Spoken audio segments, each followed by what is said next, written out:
deals. Among the most coveted leisure residential addresses. Original. Sustainable. Complete. Welcoming you to your place in the sun. A summer that's always within reach.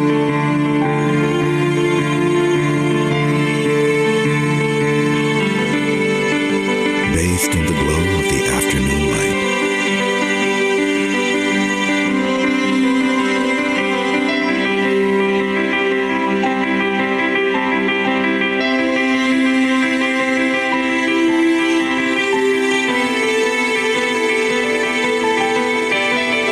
The gentle harmonies of the forest.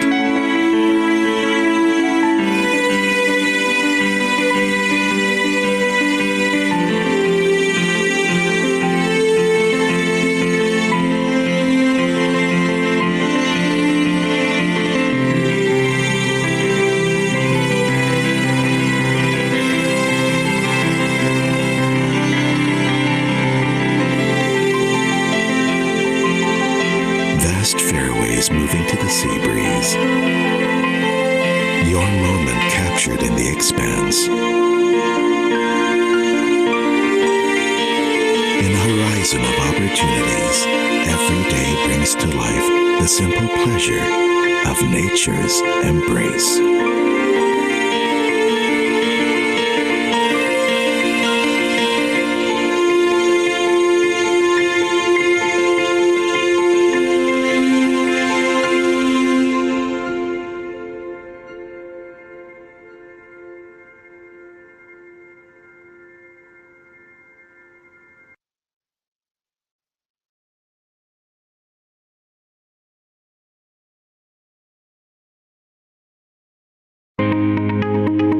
Amplified growth, inclusive economy, sustainable business environment.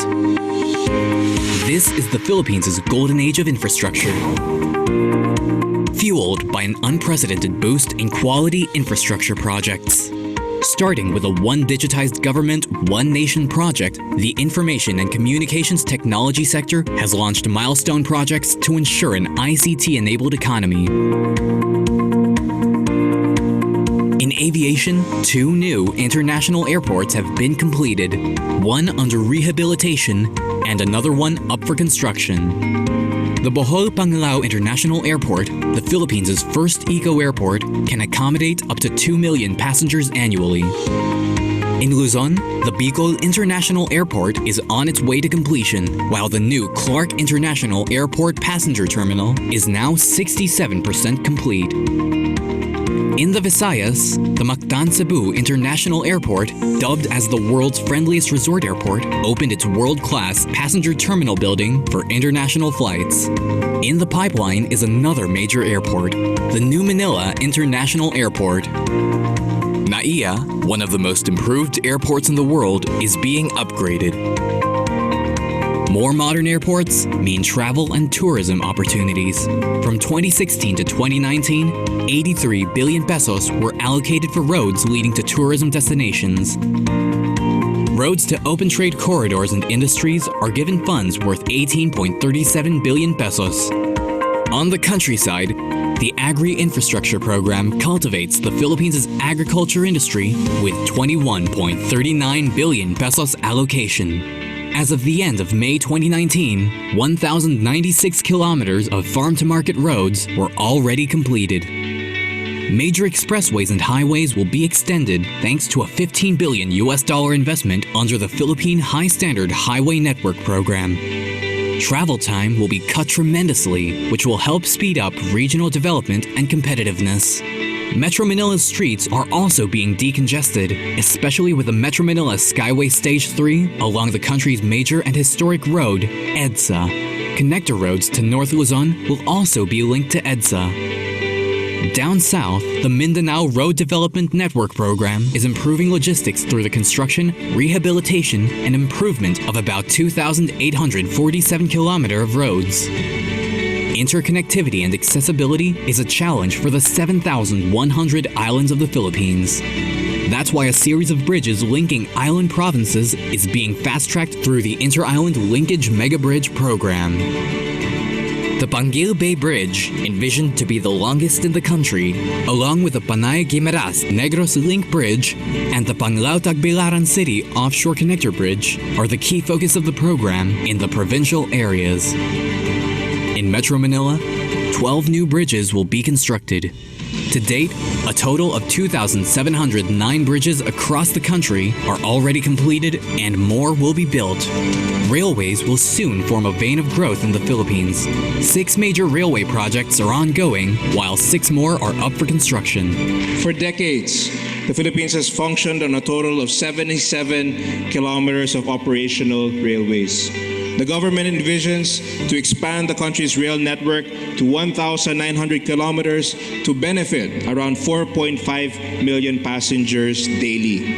The 36-kilometer Metro Manila subway, running from north of Manila to NAIA Terminal 3, which broke ground last February, will cut travel time to just 25 minutes. The Metro Rail Transit Line 7 will move about 800,000 passengers once fully operational by 2021. Other railway linkages include the LRT Line 1 Cavite Extension Project, the LRT 2 East Extension in Masinag, and the North-South Commuter Railway Project, a 147-kilometer railway through Clark, Pampanga, Metro Manila, Calamba, Laguna.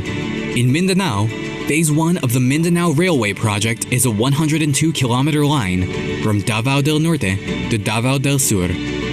Maritime commerce is steered forward with a total of 159 port projects in 92 commercial ports developed. 41 new social and tourism port projects have already been completed, with 73 more still ongoing. Not to be overlooked is the country's educational infrastructure.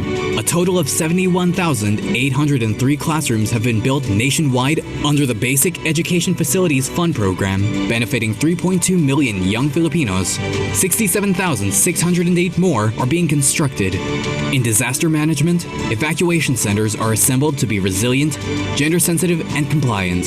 Flood management projects are continually being pursued.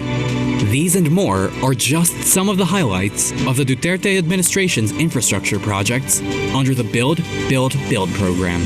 You can see that much has been done, but much still needs to be accomplished. Expect that in subsequent years, more and more improvements will eventually unfold before our eyes. We give our best because the Filipinos deserve nothing less. And make no mistake, the best is yet to come.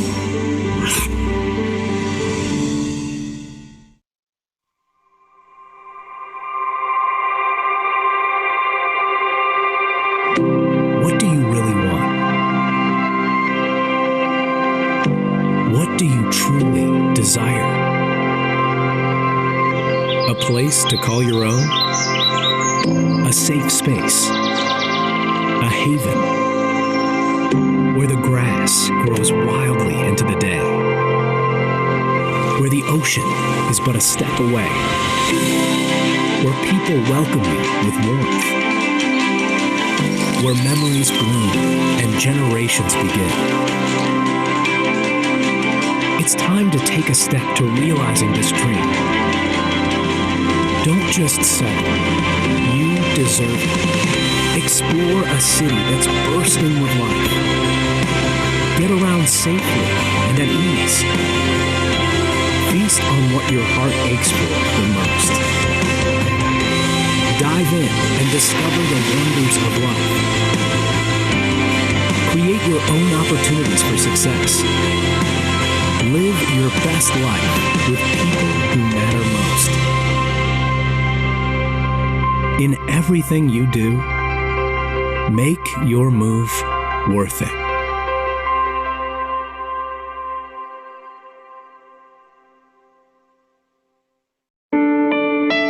From raw land to a constantly evolving community that's full of opportunities. From a military base to a place for passion. From an open field to a community one with nature. From a golf course to a thriving regional business hub. From a wood factory to a waterside leisure community. You've been our inspiration in building sustainable communities for generations. We look forward to building more so we can do more together. Let's co-create the future. Ayala Land.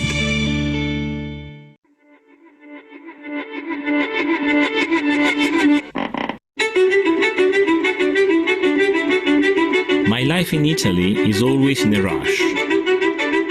The days are hectic, but I have always dreamt of a different life.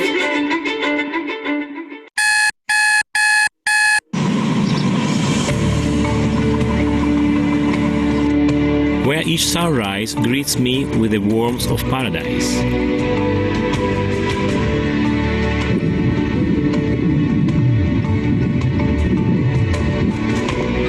Where turquoise waters and limestone cliffs are my backyard. Where fish don't swim in glass cases. I dreamt of living in a house that mixes comfort with a deep concern for the environment, of sharing my home with others, and developing warm-hearted communities. My dreams, they came true in the Philippines.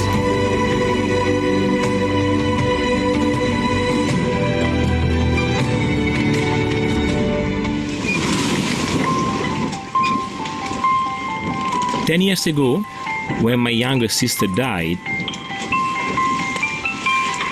I realized that life is too short. So I left my life in Italy as an economist and sold my house, my car, and all my businesses. I boarded my boat and decided to sail around the world, visiting different countries every couple of months. But things changed when I arrived in the Philippines. In 2013, I needed to apply in advance for Indonesian visa. The nearest consulate on my route was in Davao, but what was supposed to be just a quick stopover turned into love at first sight. I knew I would keep coming back. I explored other Philippine islands and eventually found my new home in Coron. The island has everything I wanted for my dream retirement. Warm weather, breathtaking natural formations,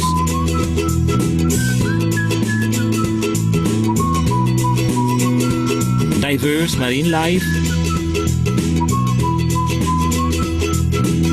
safe and secure environment, and gentle, welcoming people.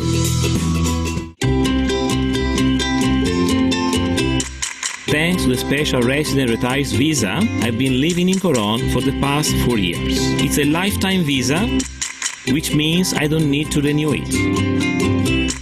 It also allows me to return to the Philippines anytime I want. No hassles, no frills. And although it wasn't in my plans, this visa also allows me to work here in Coron. We originally built this houseboat so we can have a place to stay during the rainy season. But friends and other tourists liked the idea. We decided to open it up to guests and make it a business. The houseboats are totally eco-friendly. They run on clean energy. The wastewater is kept in holding tanks. We don't discharge any waste into the sea. Twice a day, the waste is transferred to a 6-stage concrete septic tank in another island, where it's treated properly. This way, the lagoon stays pristine. Because of these eco-friendly steps, I was able to get permission to set up the houseboats in the Tagmanua's ancestral waters. I also partnered with the tribe association to provide livelihood and training to their young members. Good morning, Kuya Paulo! Salamat po, Kuya Jeffrey. Living in the Philippines is a dream. Here, I found a home. Here, I found a family. I've been to 120 countries. But the Philippines is the only one that made me want to stay.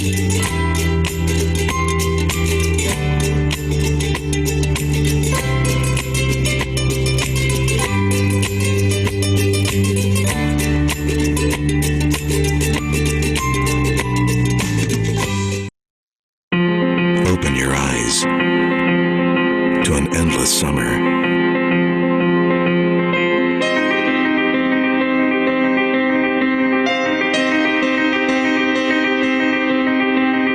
Ayala Land Premier reveals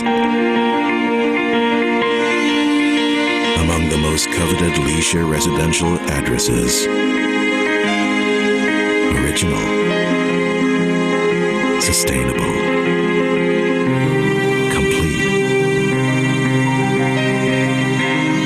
welcoming you to your place in the sun.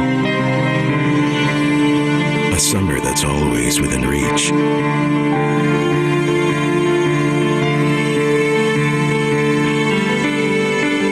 Bathed in the glow of the afternoon light.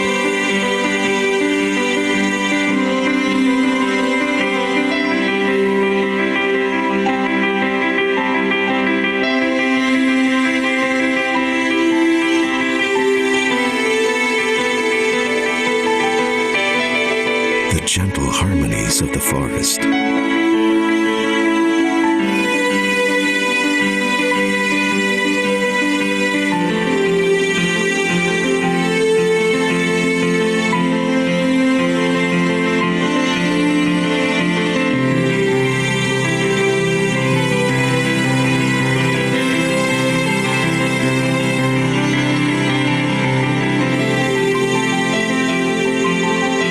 Vast fairways moving to the sea breeze. Your moment captured in the expanse. In a horizon of opportunities, every day brings to life the simple pleasure of nature's embrace.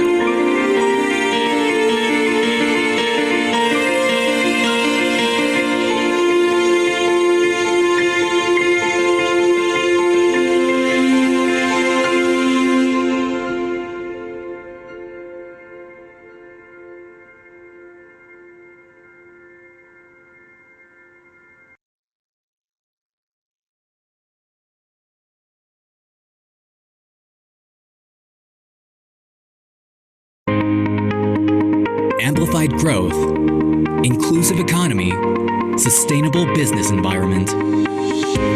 This is the Philippines' golden age of infrastructure. Fueled by an unprecedented boost in quality infrastructure projects. Starting with a One Digitized Government, One Nation project, the information and communications technology sector has launched milestone projects to ensure an ICT-enabled economy. In aviation, 2 new international airports have been completed, one under rehabilitation and another one up for construction. The Bohol Panglao International Airport, the Philippines' first eco-airport, can accommodate up to 2 million passengers annually. In Luzon, the Bicol International Airport is on its way to completion, while the new Clark International Airport passenger terminal is now 67% complete. In the Visayas, the Mactan Cebu International Airport, dubbed as the world's friendliest resort airport, opened its world-class passenger terminal building for international flights. In the pipeline is another major airport, the New Manila International Airport. NAIA, one of the most improved airports in the world, is being upgraded. More modern airports mean travel and tourism opportunities. From 2016 to 2019, 83 billion pesos were allocated for roads leading to tourism destinations. Roads to open trade corridors and industries are given funds worth 18.37 billion pesos. On the countryside, The Agri-Infrastructure Program cultivates the Philippines' agriculture industry with 21.39 billion pesos allocation. As of the end of May 2019, 1,096 kilometers of farm-to-market roads were already completed.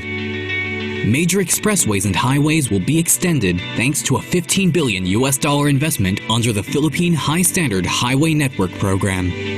Travel time will be cut tremendously, which will help speed up regional development and competitiveness. Metro Manila's streets are also being decongested, especially with the Metro Manila Skyway Stage 3 along the country's major and historic road, EDSA. Connector roads to North Luzon will also be linked to EDSA. Down south, the Mindanao Road Development Network Program is improving logistics through the construction, rehabilitation, and improvement of about 2,847 kilometers of roads. Interconnectivity and accessibility is a challenge for the 7,100 islands of the Philippines. That's why a series of bridges linking island provinces is being fast-tracked through the Inter-Island Linkage Mega Bridge Program. The Panguil Bay Bridge, envisioned to be the longest in the country, along with the Panay-Guimaras Negros Link Bridge and the Panglao-Tagbilaran City Offshore Connector Bridge, are the key focus of the program in the provincial areas. In Metro Manila, 12 new bridges will be constructed. To date, a total of 2,709 bridges across the country are already completed and more will be built. Railways will soon form a vein of growth in the Philippines. 6 major railway projects are ongoing, while 6 more are up for construction.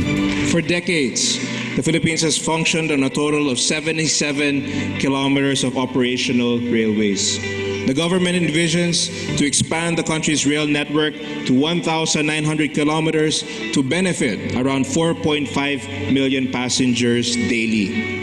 The 36-kilometer Metro Manila subway, running from north of Manila to NAIA Terminal 3, which broke ground last February, will cut travel time to just 25 minutes. The Metro Rail Transit Line 7 will move about 800,000 passengers once fully operational by 2021. Other railway linkages include the LRT Line 1 Cavite Extension Project, the LRT 2 East Extension in Masinag, and the North-South Commuter Railway Project, a 147-kilometer railway through Clark, Pampanga, Metro Manila, Calamba, Laguna. In Mindanao, Phase 1 of the Mindanao Railway Project is a 102-kilometer line from Davao del Norte to Davao del Sur. Maritime commerce is steered forward with a total of 159 port projects in 92 commercial ports developed. 41 new social and tourism port projects have already been completed, with 73 more still ongoing. Not to be overlooked is the country's educational infrastructure. A total of 71,803 classrooms have been built nationwide under the Basic Education Facilities Fund Program, benefiting 3.2 million young Filipinos. 67,608 more are being constructed. In disaster management, evacuation centers are assembled to be resilient, gender-sensitive, and compliant. Flood management projects are continually being pursued. These and more are just some of the highlights of the Duterte administration's infrastructure projects under the Build, Build, Build program. You can see that much has been done, but much still needs to be accomplished. Expect that in subsequent years, more and more improvements will eventually unfold before our eyes. We give our best because the Filipinos deserve nothing less. And make no mistake, the best is yet to come.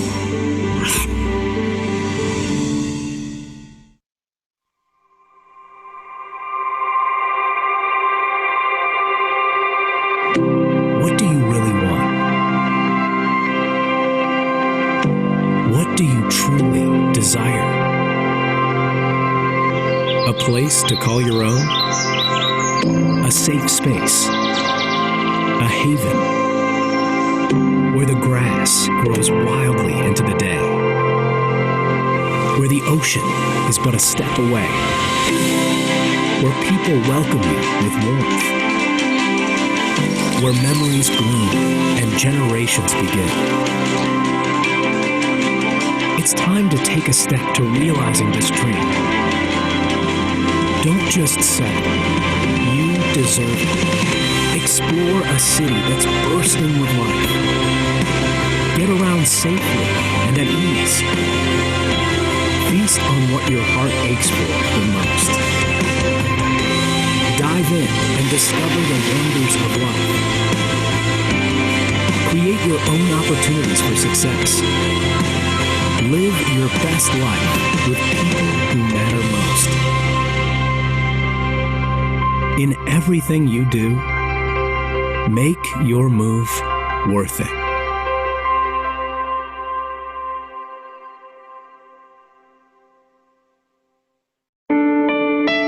From raw land to a constantly evolving community that's full of opportunities. From a military base to a place for passion.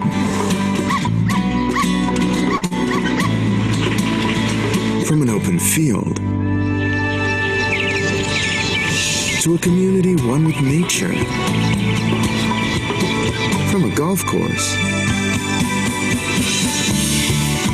to a thriving regional business hub. From a wood factory to a waterside leisure community. You've been our inspiration in building sustainable communities for generations. We look forward to building more so we can do more together. Let's co-create the future. Ayala Land.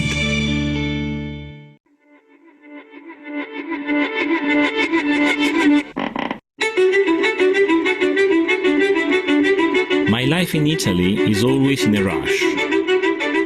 The days are hectic, but I have always dreamt of a different life.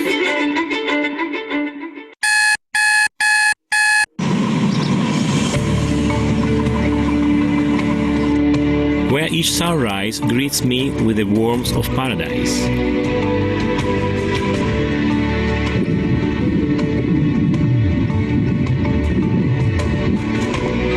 Where turquoise waters and limestone cliffs are my backyard. Where fish don't swim in glass cases.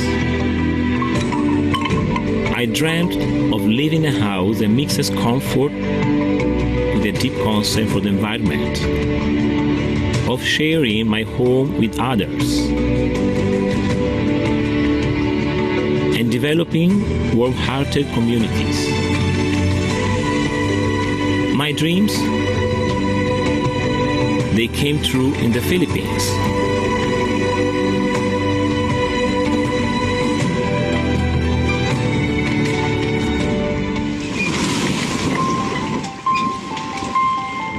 Ten years ago, when my younger sister died, I realized that life is too short. So I left my life in Italy as an economist and sold my house, my car, and all my businesses. I boarded my boat and decided to sail around the world, visiting different countries every couple of months. But things changed when I arrived in the Philippines. In 2013, I needed to apply in advance for Indonesian visa. The nearest consulate on my route was in Davao, but what was supposed to be just a quick stopover turned into love at first sight. I knew I would keep coming back. I explored other Philippine islands and eventually found my new home in Coron. The island has everything I wanted for my dream retirement. Warm weather, breathtaking natural formations,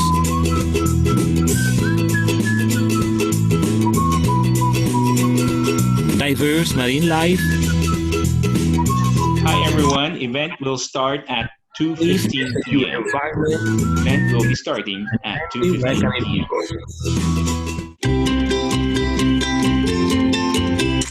Thanks to the special resident retirees visa, I've been living in Coron for the past 4 years. It's a lifetime visa, which means I don't need to renew it. It It also allows me to return to the Philippines anytime I want. No hassles, no frills. And although it wasn't in my plans, this visa also allows me to work here in Coron. We originally built this houseboat so we can have a place to stay during the rainy season. But friends and other tourists liked the idea. We decided to open it up to guests and make it a business. The houseboats are totally eco-friendly. They run on clean energy. The wastewater is kept in holding tanks. We don't discharge any waste into the sea. Twice a day, the waste is transferred to a 6-stage concrete septic tank in another island, where it's treated properly. This way, the lagoon stays pristine. Because of these eco-friendly steps, I was able to get permission to set up the houseboats in the Tagmanua's ancestral waters.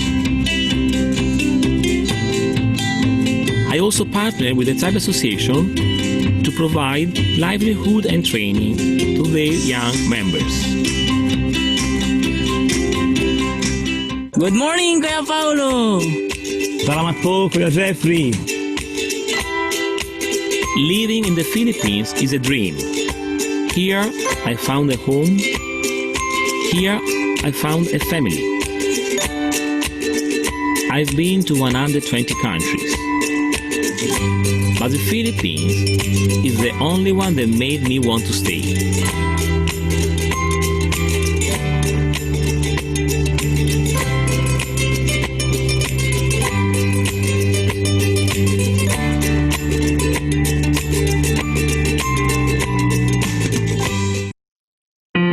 Open your eyes to an endless summer.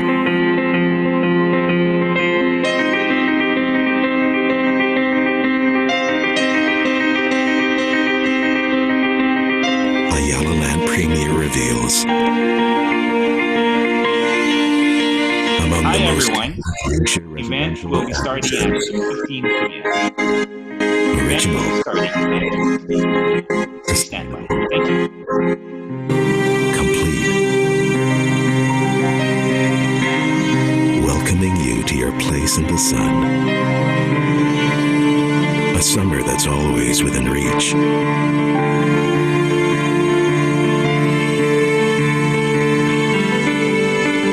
Bathed in the glow of the afternoon light.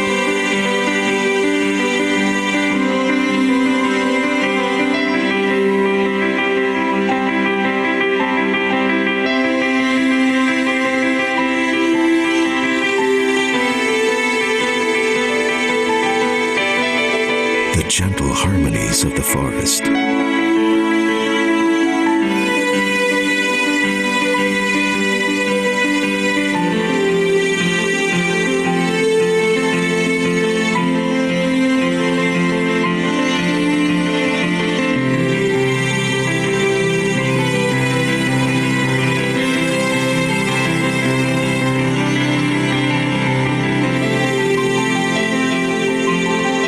Vast fairways moving to the sea breeze. Your moment captured in the expanse. In a horizon of opportunities, every day brings to life the simple pleasure of nature's embrace.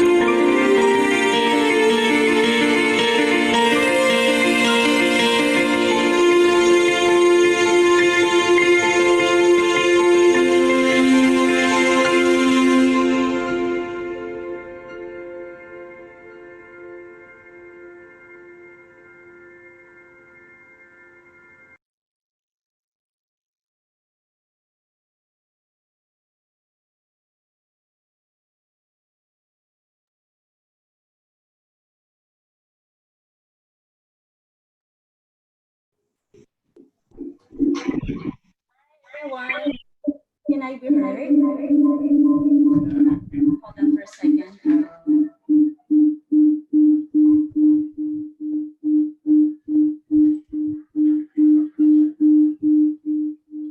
Okay, is this better? Yes, Tesh. Okay.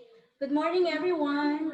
Thank you for joining us today in our webinar event entitled Make Your Move Worth It, Secure your future through your real estate investment. This event is made possible by Ayala Land International Marketing Hong Kong Limited in partnership with the Philippine Retirement Authority and Special Resident Retirees Visa or SRRV. I'm Tasha Bangkod, Country Manager for Ayala Land Hong Kong and based here in Hong Kong and your moderator for today's session. At the end of all the presentations, there will be a Q&A segment where you can write your questions or queries in the chat box located in the lower portion of the Zoom screen. Okay, without further ado, let me introduce you to our speaker who will discuss the Philippine Retirement Visa Program for our foreign nationals and former Filipino citizens.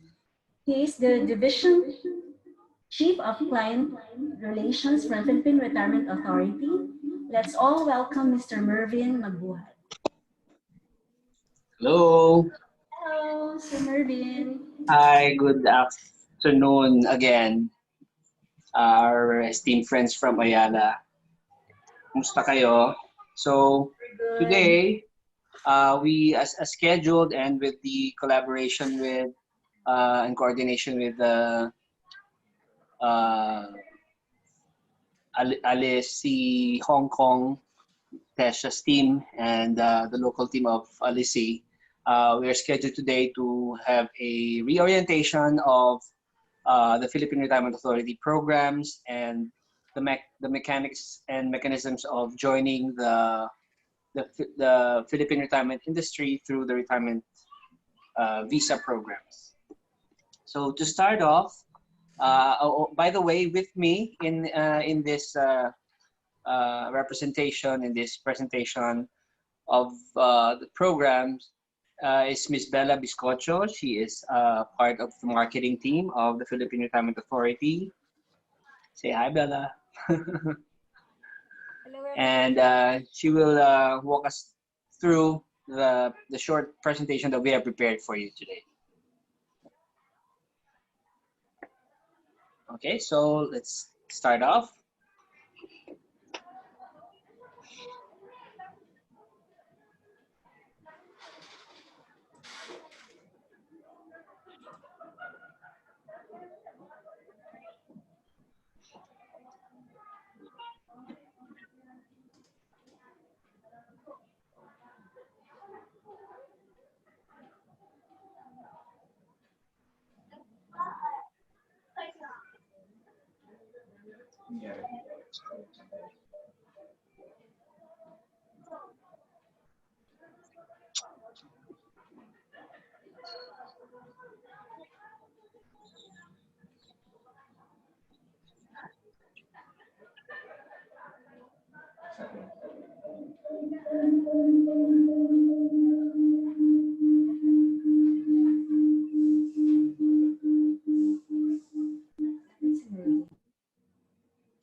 So there are about, in these slides, there are about 20 something slides that you need to give full attention so that the information about the program and what retirement visa is about would revolve. So are we ready, Bella, to share the screen?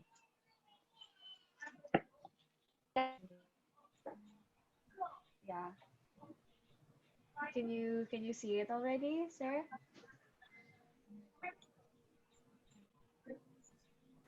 We can see the screen, Sir Mervin. Thank you. Yeah. Okay. So, all right. So the Philippine Retirement Authority, I'll just make a quick walkthrough. The Philippine Retirement Authority, we are a government agency. We are an attached agency to the Department of Tourism. And we were put into operation by virtue of Executive Order 1037 back in 1985. And then we used to start off as an attached agency of Office of the President, and then we were transferred to the Board of Investments under the DTI. And in 2009, finally, we found our home in the Department of Tourism. So yes, we are a government office, and our GM would commonly and usually campaign in his many trips abroad and in his many presentations to the retiree market that the nexus between tourism and retirement is really clear, because when the Philippines is started its path as becoming a retirement paradise and a favorite retirement destination, we are no. It's like a melting pot for different kinds of foreigners to experience the long stay and retirement migration in the Philippines, because we are economically stable more than ever. So yeah, next slide. And the basic and the common reasons why uh, we would be touted that is because the monthly pension, when we talk about retiring from work, or what gives you a steady supply of income, when you start receiving pension of between 800 to 1,200, it will no longer sustain you for the rest of your retirement years. So this is one of the reasons that foreign retirees would look into a second home or second destination to retire to. And the Philippines, and we're talking about the pre-COVID times, and that's practically when we stopped campaigning back in April, March. We would used to rank and continue to rank as among the top 21 retirement destinations by the International Living Retirement Index. And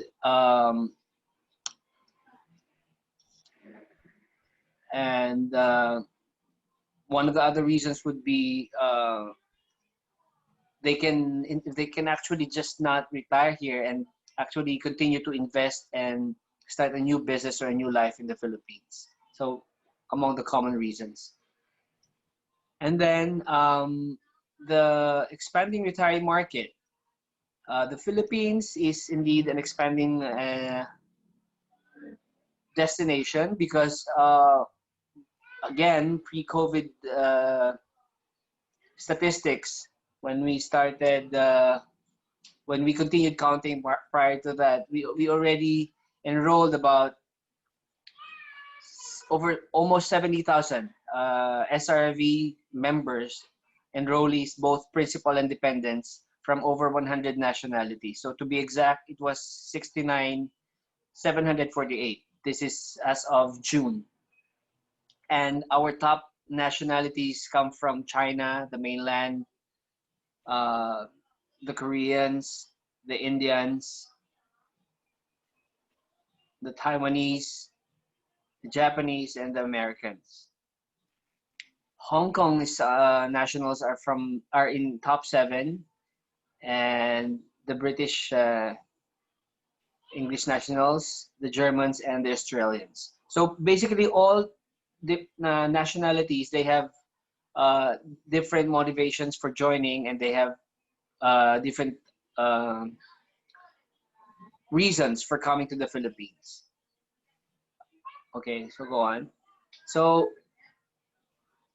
the core product of PRA really is the visa. This is the mechanism that allows all the motivations of all these nationalities come true when they come to the Philippines. So the Philippine Retirement Authority has the Special Resident Retirees Visa, more popularly known as the SRRV, which is a special non-immigrant visa entitling its holders to reside permanently, quote unquote, in the Philippines.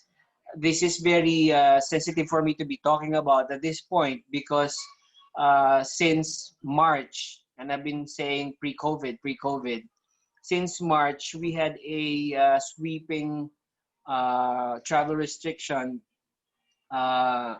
authorized by the bigger bureaus like the Foreign Affairs Department, our IATF and the Bureau of Immigration to fully implement across all nationalities to prevent the spread of the virus. So, but the essence of the retirement visa remains the same.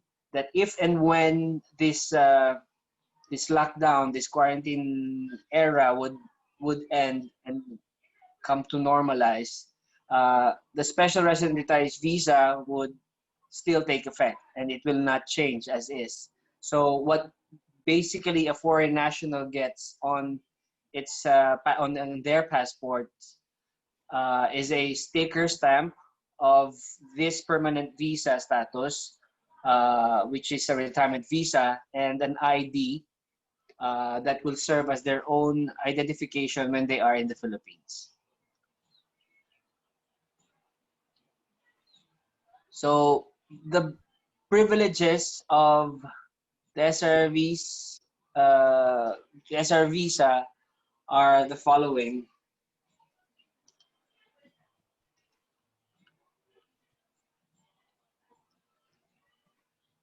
It entitles the holders to indefinite stay in the Philippines. So again, when a foreigner has this visa, they can stay as long as they want in the Philippines, as long as they have the deposit in the bank or they have the investment intact in the Philippines. It also exempts them from several charges of the Bureau of Immigration and identification card.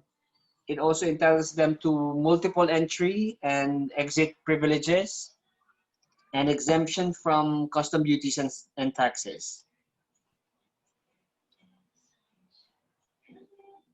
And then it also allows them to travel and be exempt from the travel tax, provided that from their last date of travel, it has not been over a year. And it also entitles them from securing separate working or study visa in the Philippines if they are bringing in their children and dependents with them. This visa again is a very well-rounded visa, as we always say, because since a principal retiree is qualified to bring in dependents, they continue to enjoy the same benefits as theirs, and they can extend them to purposes of, for example, studying in the Philippines or working under a valid visa in the Philippines. So they can also seek employment and do investment here. So basically, who may apply, who may qualify in the SRRV? So any foreign national who is at least 35 years old and above is qualified. He can bring in a legal spouse with him or her as a dependent, as dependent number one, and a child or a dependent number two into the core program, into the core application. But if he has two children and maybe no spouse or joining, he can bring in two children. So the core application entitles them to bring in two dependents already. So basically, there are four options to join the SRV. This point, just introduce you very quickly the four options. It's Smile, Classic, Courtesy, and Expanded Courtesy and Human Touch. But I think for the markets of developers like the Ayala group, it would be more interesting for you to understand in details the mechanics of the Classic visa. So basically, for the SRRV Classic, and this is the very first program of the PRA, it entitles and allows a foreign national to be qualified at age 35. Again, when we say active and healthy, they are not ailing, they have no medical condition, and perhaps not that elderly yet. So the visa deposit requires them, for the age group of 35 to 49, a $50,000 visa deposit, And if they are 50 years old and older, it can be reduced, the visa deposit can be reduced to 20,000 or 10,000, depending whether they are receiving a pension already or not yet. So for pensioners who are coming in as a single applicant or a single principal applicant, he has to prove a steady or a regular source of pension of at least 800 per month, or if they are coming in as a couple, 1,000 monthly pension must be intact so that they qualify under the pension scheme. So again, all very basic documents that would have to prove that they are pensioners or they are dependents or in a relationship. The paper should show that from abroad. Next slide, please.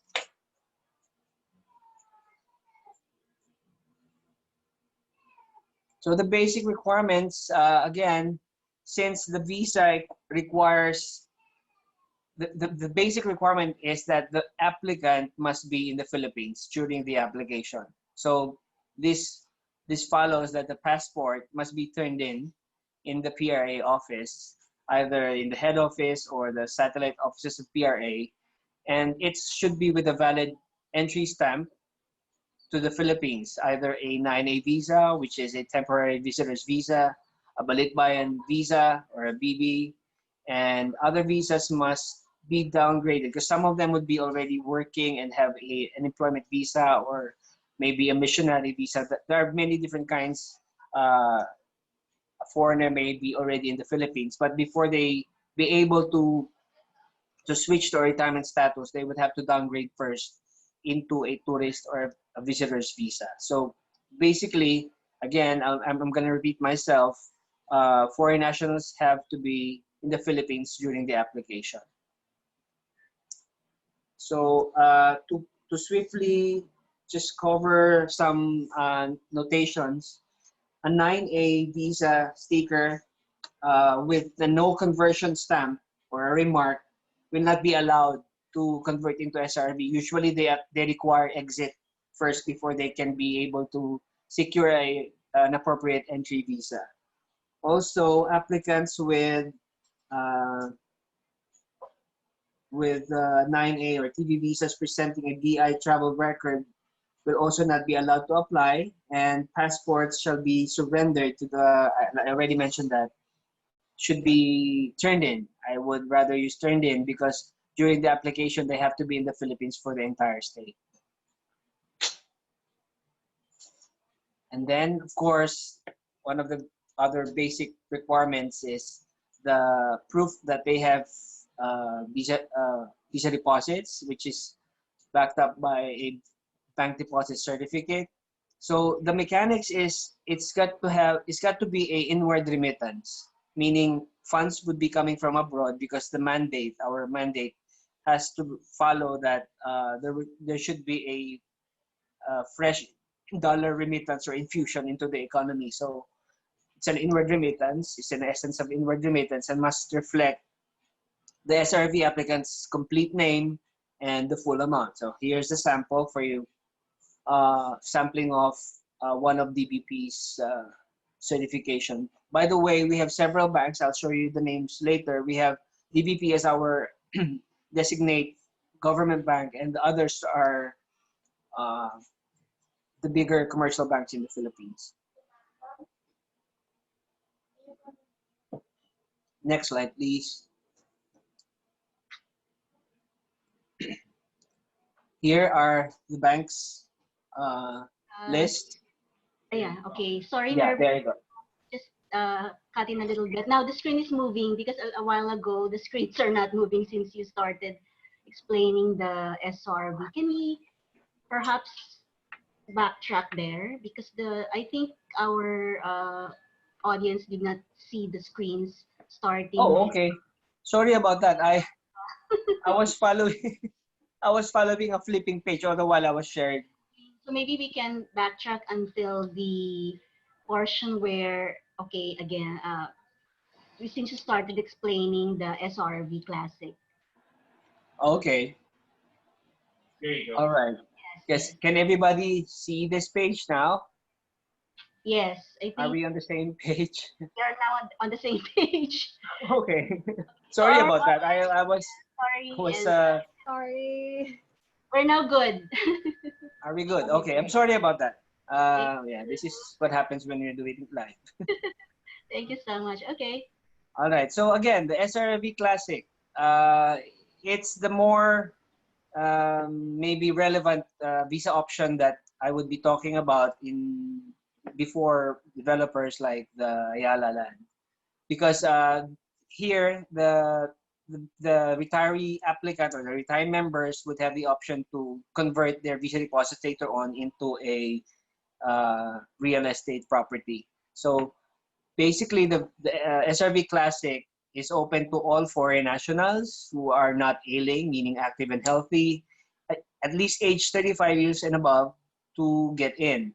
So we divided it into two age groups, 35 to 49, which requires 50,000 US dollar visa deposit, and for those who are older, 50 and above, and not yet pensioner at that, they can make a visa deposit of 20,000 US dollars. You would notice it's reduced, and if they are already receiving pensions, it's further reduced to 10,000 US dollars. But to prove that they are receiving pension, they have to uh, present valid pension documents to prove that and have it apostilled by their respective foreign affairs office. For single members or applicants joining through this program, through this option, a minimum monthly pension of 800 is required to be proven, while if they are joining as a couple or they're married, at least 1,000 is required. So, yeah. And if we move to the next slide, are we on the same page?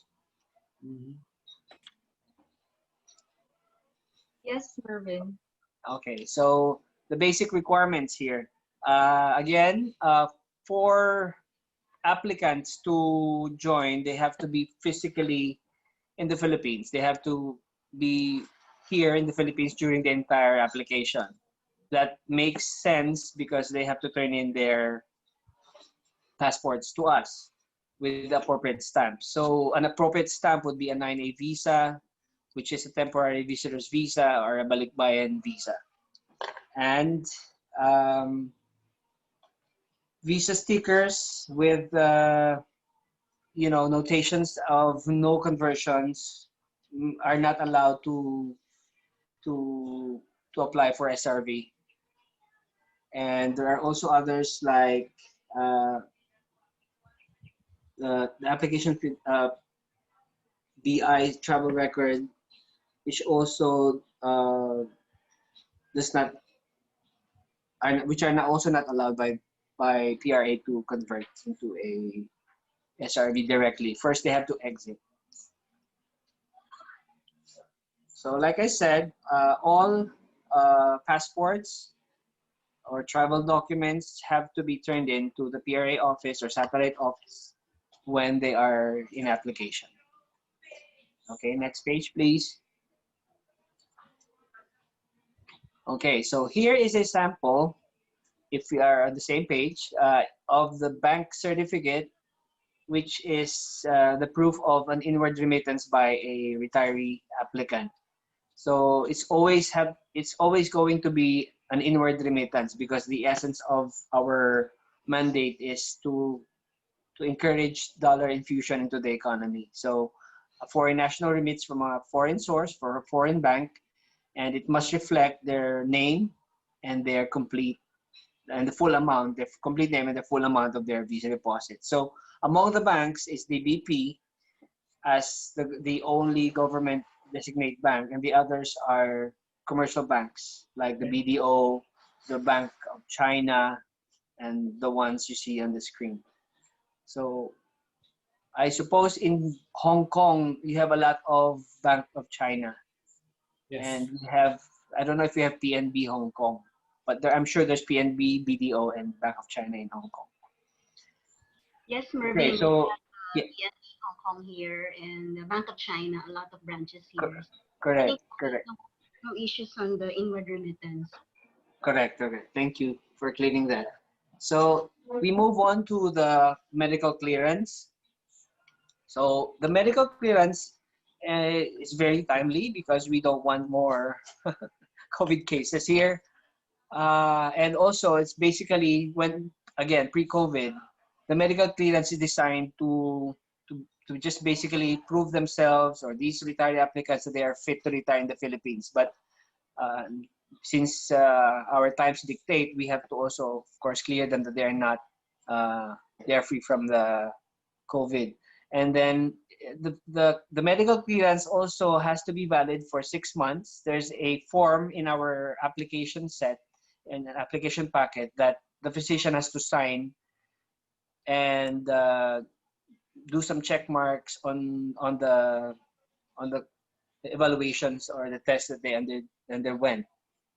So it can be done by a licensed physician there abroad, or for ease of having to authenticate and translate, they can also do it here in the Philippines.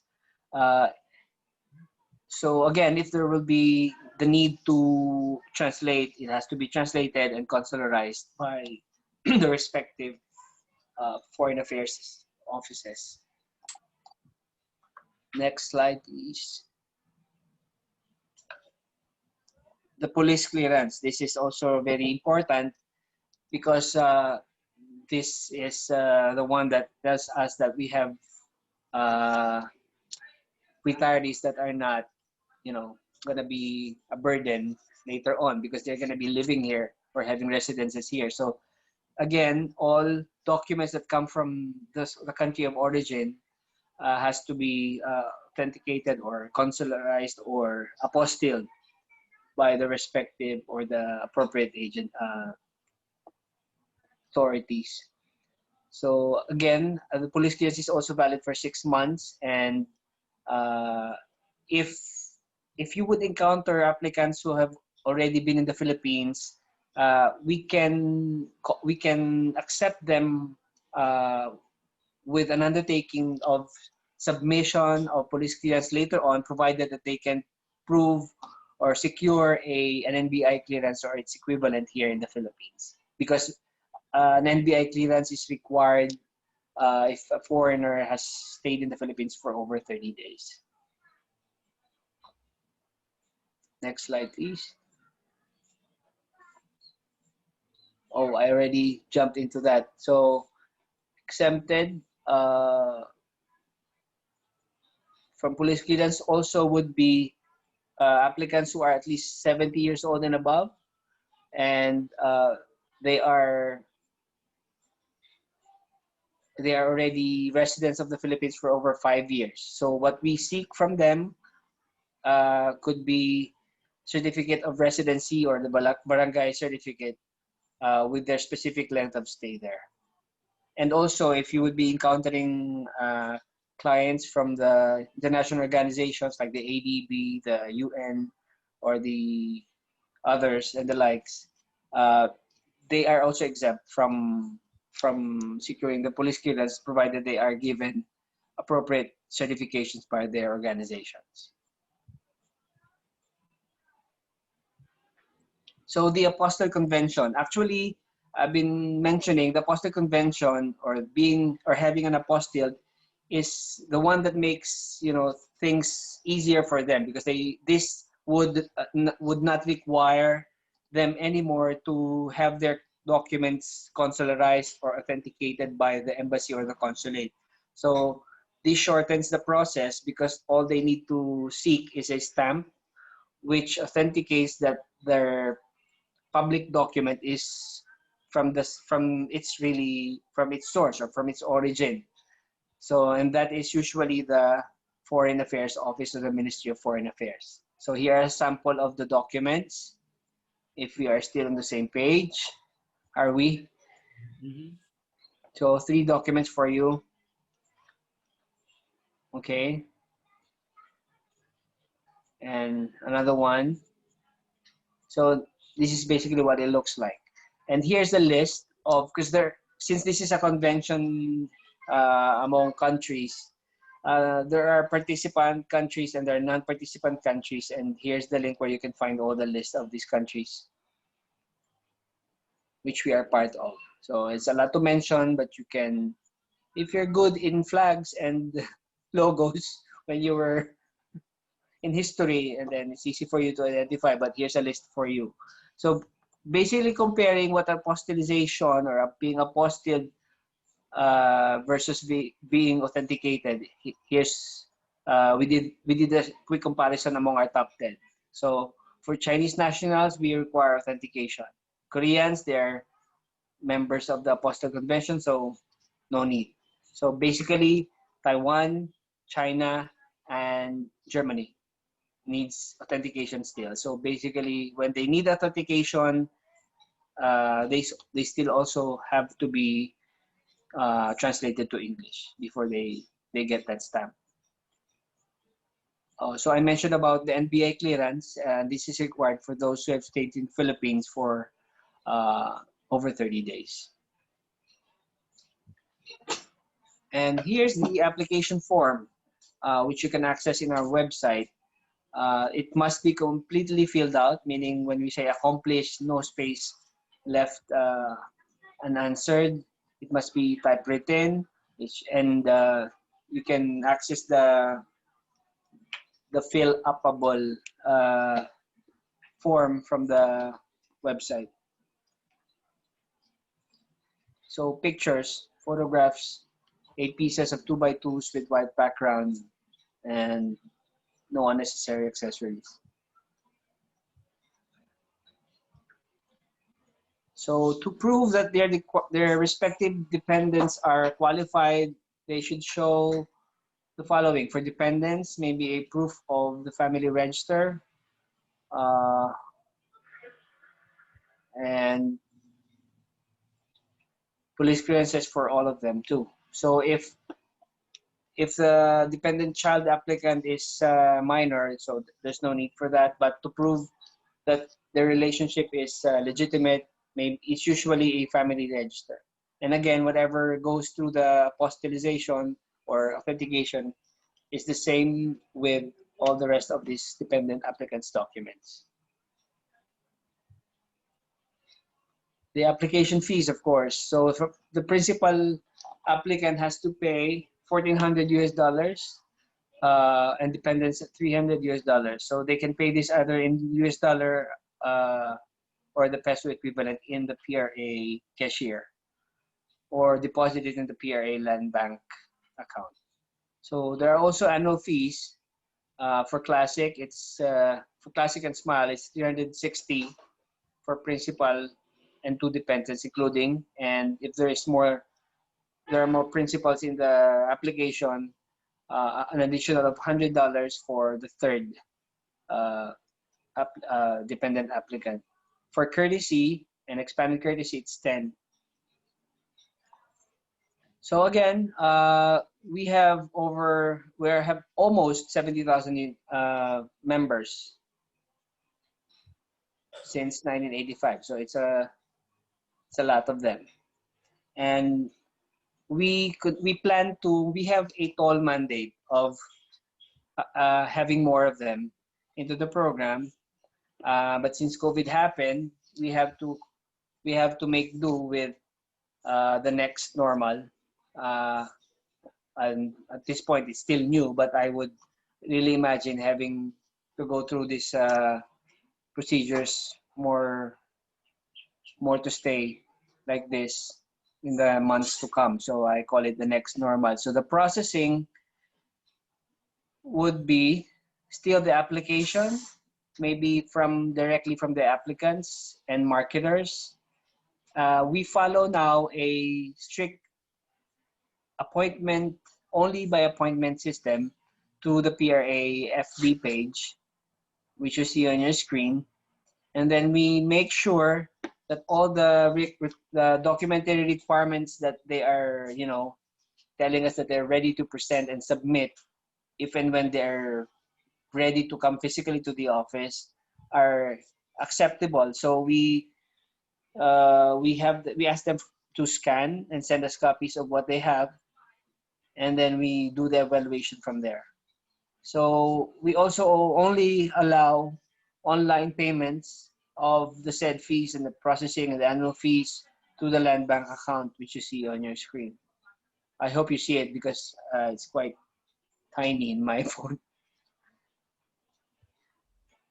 And then the evaluation, like I said, since the marketing department is also in charge in the front desk of the PRA, the evaluation happens in our department. So we do everything offline first.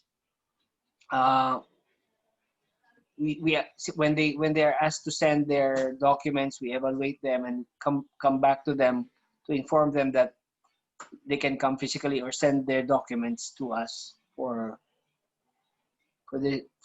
processing.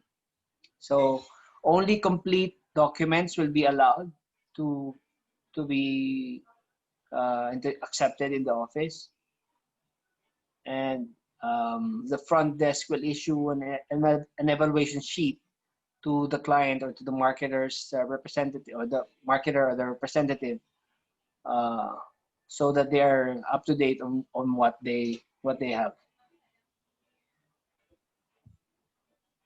So it also says here that all rejected applications shall be set another appointment for evaluation.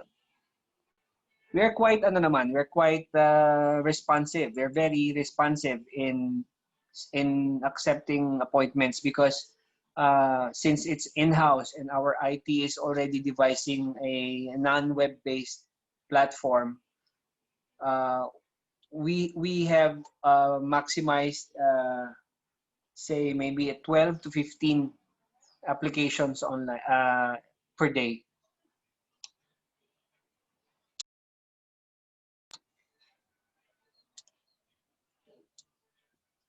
Bella, do you have more slides?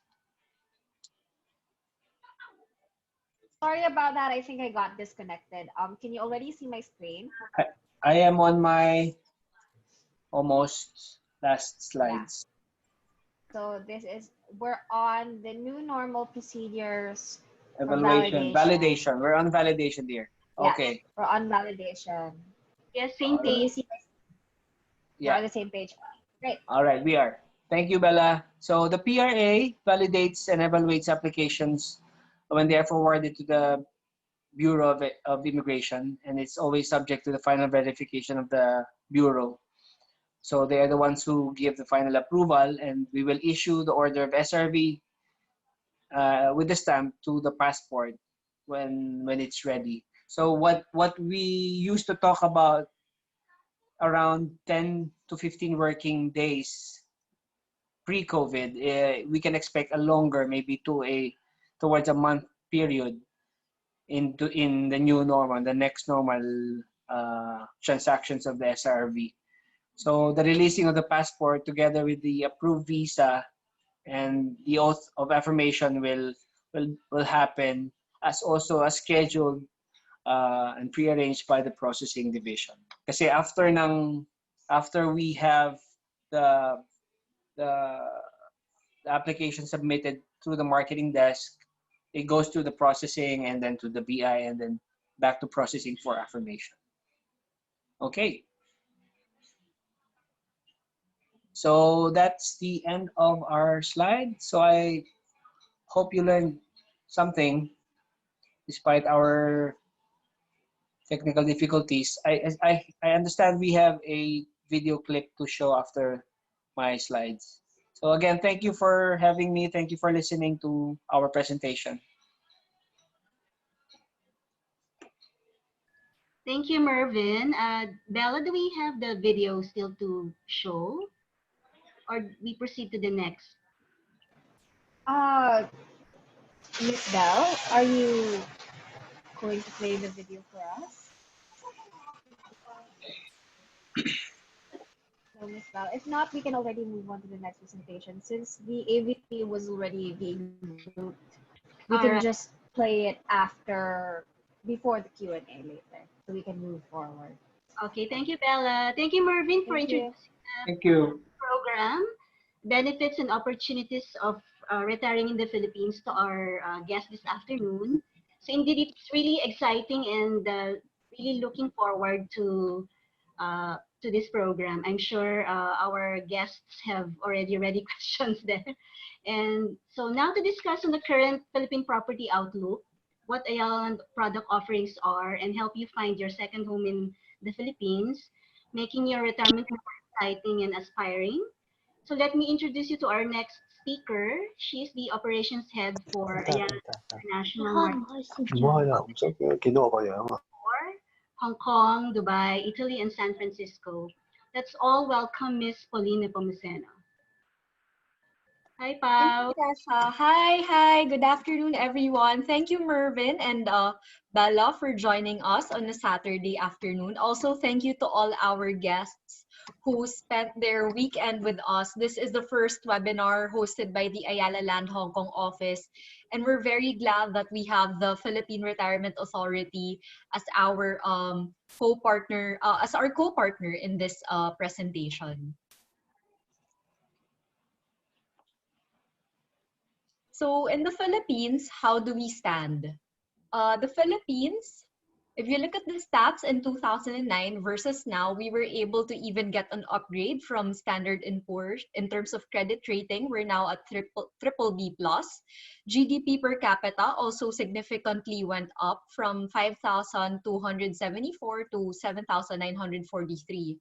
Government debt of GDP ratio went down, so that's a good sign. Unfortunately, the ease of doing business ranking went down a bit, but if you look at the gross international reserve, it almost doubled. Another good news is the Japan Credit Rating Agency gave the Philippines an A- credit rating, citing stable economic performance backed by solid domestic demand. S&P also affirms our triple B plus rating, while the GDP forecast for 2020 is not that good. I think this is across almost all countries. If we look at the forecast for 2021, it's a very, very strong bounce of 9% growth for the Philippine economy. Key drivers why we're still able to remain resilient are tourism. So versus 2019 versus 2018, it went up by 21%, 8.2 million arrivals, and it went up by 15% in terms of arrivals, but in terms of money flushed in the Philippine economy, it went up by 21%. Remittances from overseas Filipino also grew by 3.9%, and the BPO industry also posted a 5.2% growth versus 2019 versus 2018. If we look at the Philippine office demand, a lot of our office investors, Tesha, you would know this, are very happy because despite the lockdown, office demand actually went up by 34%, of which 37% came from the BPO sector.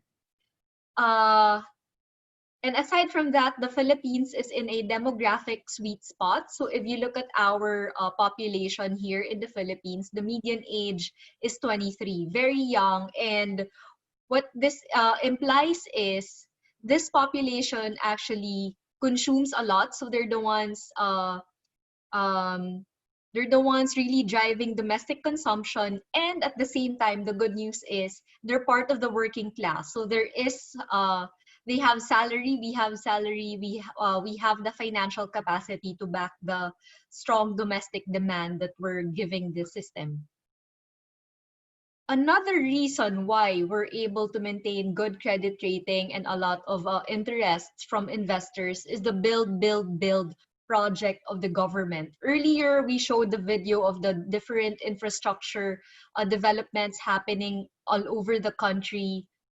You would see here that it's not just in Metro Manila. So we have a couple here in the metro, like the rapid train system, bridges connecting Ortigas in BGC, and all other areas like in Quezon City.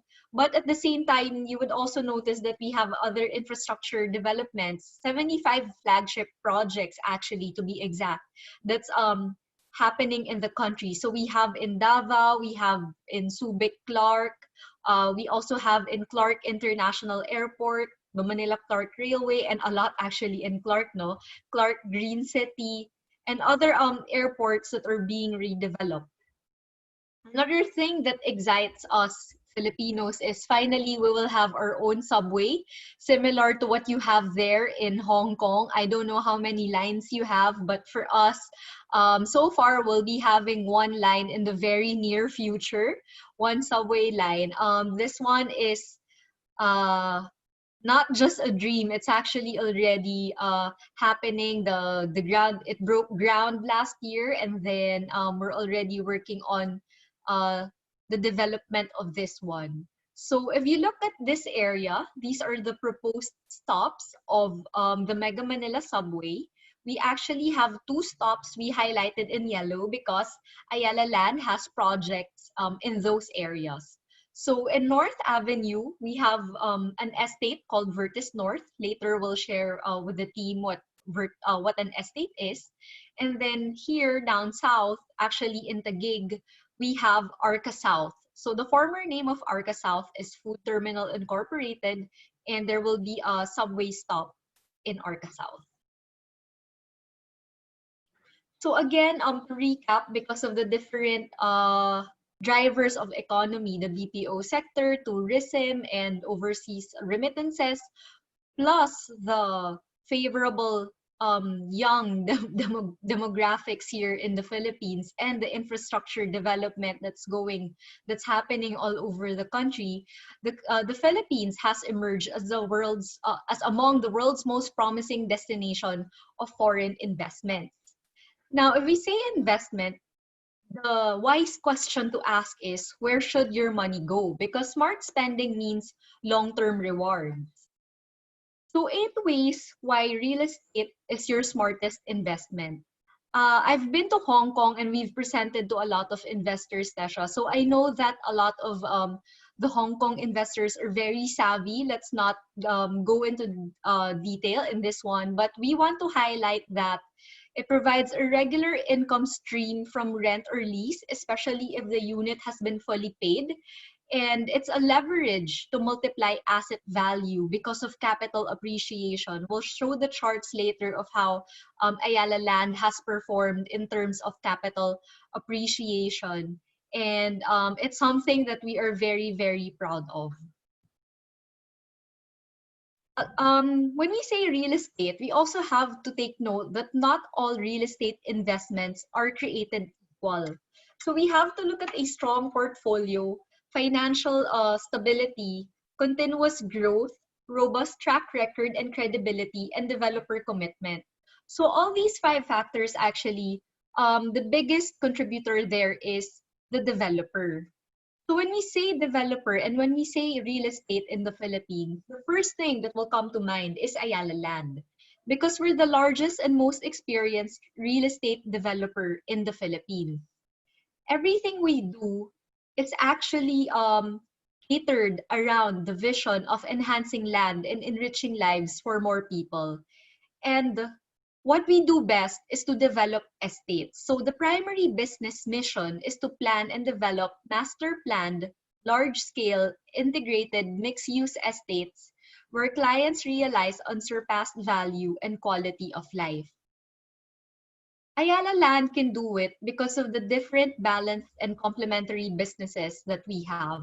So in property development, we have 5 residential brands that actually do not offer just residential projects, but also offices for sale and commercial and industrial lots for sale. We also have our leasing team, so it's the malls and offices group, and also the hotels and resorts group that actually really benefit a lot from the tourism. So we manage the international brands like Fairmont and Raffles, Holiday Inn, and Mandarin Hotel. We also have our own brand called Sada Hotel, and there are currently 6 branches all over the Philippines. Ayala also has its own island resorts in El Nido, Leo, and Sicogon. Another business that really makes a difference in our property development are the services that we offer. So we have our own construction arm called Makati Development Corporation. They manage the construction of all the residential projects of Ayala Land. And we also have our property management corporation called APMC, or Ayala Property Management Corporation, that ensures that all our properties are well maintained. So for investors, this means that because the property is well maintained, the value appreciates over time, and the life of the project extends. So its longevity and really value over time. No? The 5 residential brands that we mentioned earlier are Ayala Land Premier for the luxury market, Alveo for the upscale market, Avida for the middle income market, Amaya for the affordable market, and Bella Vita for the socialized housing market. So the first 4 brands are found in estates, while Bella Vita is usually located in the provinces. Earlier, we mentioned that when you look at developer, you have to look at the credibility and the commitment of the developer. So these are the numerous international distinctions Ayala Land has received last year. If you look, we'd have here about, we have recognition in terms of financial management, residential development, and even sustainability. So these are, with all these recognitions, you are rest assured that Ayala Land's commitment is here with you. We also mentioned, and I kept mentioning, estates. So Ayala has a large, solid track record in developing estates. In 1948, we started with Makati Central Business District. In 1990, we developed in Cebu in Visayas, and 10 years after, developed BGC, and then after Nuvali in Laguna. So these are just a couple of samples of the different Ayala Land estates. And to share with you, we have 29 estates all over the Philippines, 57 growth centers across the country, and 11,624 hectares in our land bank.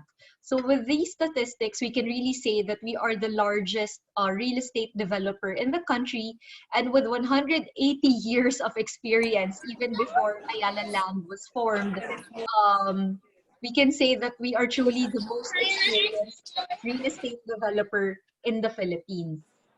So the 29 estates that we mentioned, in Metro Manila, we have in Quezon City, Cloverleaf, Vertis North, and Junction Place. We also have in Makati. So make it Makati. So may record mo na lang to. Line of Makati. And then we also have Hindi, yung gamitin mo. We also have in and we also have in Circuit Makati. So aside from that, we also have in Muntinlupa, so Alabang, in Vermosa, and South Park District. The 29 estates all flashed here. So we have in Luzon, in Visayas, and also in Mindanao. So in Ayala Land, when we say usually if a client has a location in mind where they want to invest, the only time we say no to them is when the project is sold out, because chances are we have a development wherever, almost all over the Philippines.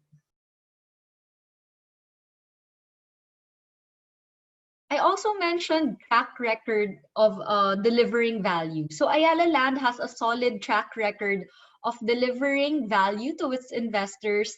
And if you'd see the bottom part of the screen, it's stood the test of time. 2003, there was a war in the Middle East, and then 2007 and 2009, global financial crisis. 2012, we started to witness the best year for the Philippine economy.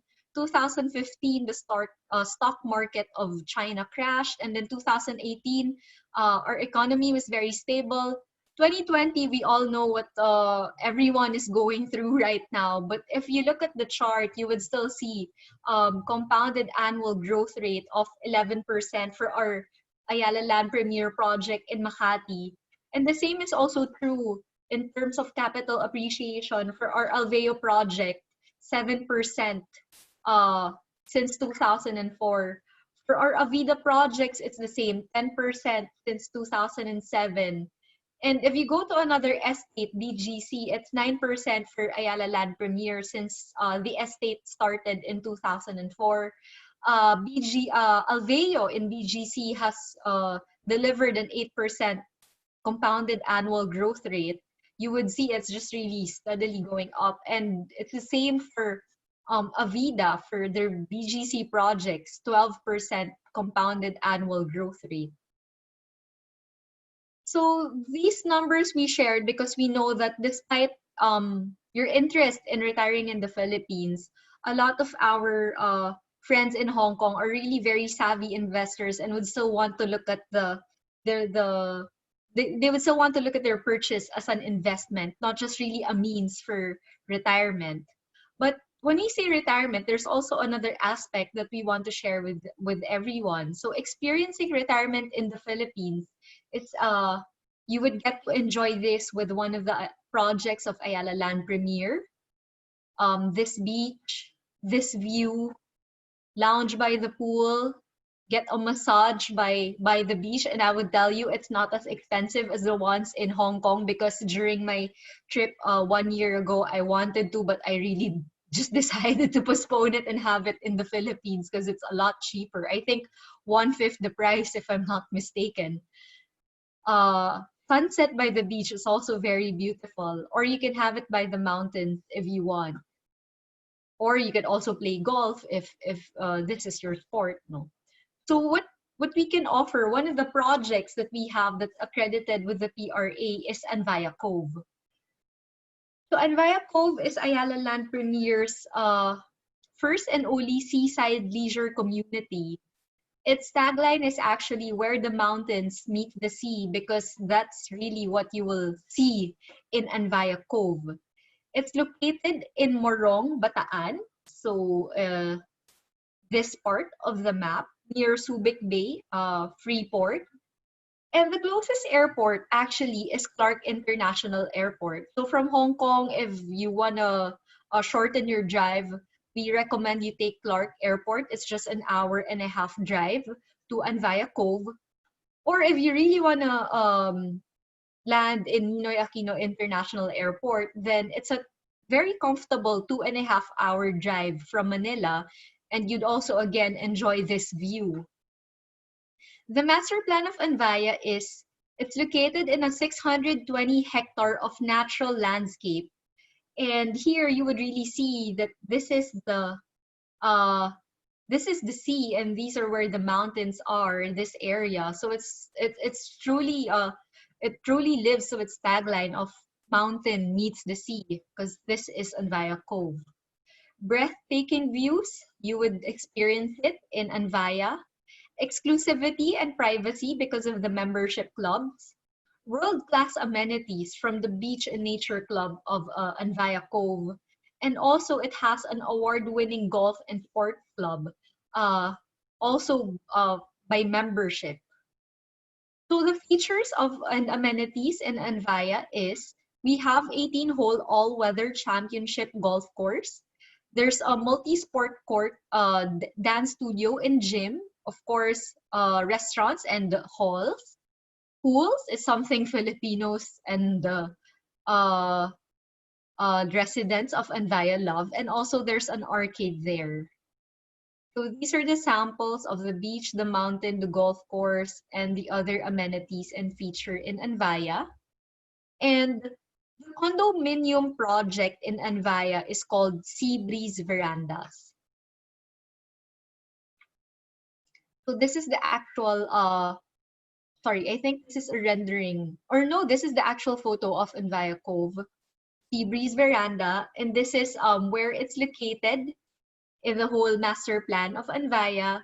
It's at the more exclusive part, and you would notice that the complex also has its own amenities and feature like 2 swimming pools.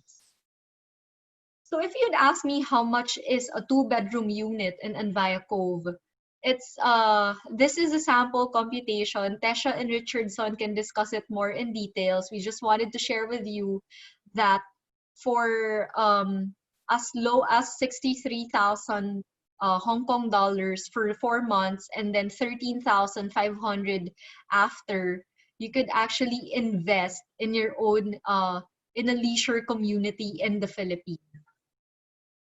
But at the same time, you would also be required to purchase membership. So there are two types: beach club and nature club, and also a golf and sports club. If you ask me, we'd recommend the golf and sports club because members of the golf and sports club can also enjoy the beach. But members of the beach and nature club cannot enjoy the golf course. And then class B and C would just depend on the limits of how many people are considered members. Aside from that, we know that most of you also still want to go around and maybe lease out your unit. So the Seabreeze Verandas has its own leasing program that offers opportunities, possibilities, convenience, and flexibility. So a two-bedroom unit is eligible, but to maintain the look and feel for the potential tenants, Envia would require investors to purchase a furniture and appliance package, and also to pay the club and condo dues 1 year advance. You'll also be required to issue a BIR registered receipt because this is already income generating. So the furniture and appliance package for a two-bedroom unit ranges from 1.6 to 1.9 million all in.